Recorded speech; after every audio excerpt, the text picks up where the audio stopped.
Eo amin'izay tontolo ny finoana izay ihany dia atokana ho fankalazana ny jobily fa 50 taona ny sy ny antoko-pihira Analakely na ny ama ity volana oktobra ity. Nisy ny fitoam-bavaka nentina nankalazana ny ivon'ny fankalazana izany jobily fa 50 taona ny ama izany omaly ka tetsy amin'ny FJKM katedraly Analakely.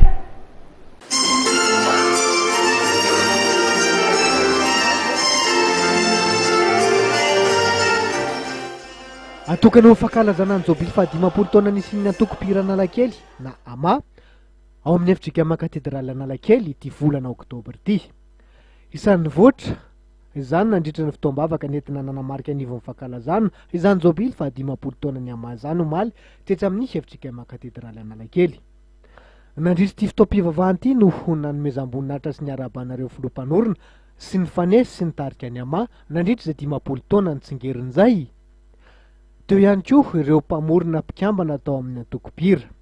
Efa nisy ny hetsika fanangolam-bolana ahafahana manatanteraka ireo tetikasa maro samihafa ka sain'ny ama ho tanterahana. Tafiditra ao anatin'izany ny fananganana ny vato fahatserovana ny jobily fa 50 taona ny ama.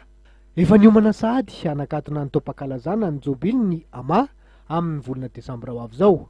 Ny fikarakarana ny bus de Noël no kasain'ireo mpikambana entina namariana zany.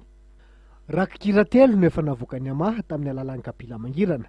Mieritreritra ny roso amin'ny famoronana sangan'asa vaovao ny ama ary hanamafy ny fisiny eo amin'ny sehatra misy azy.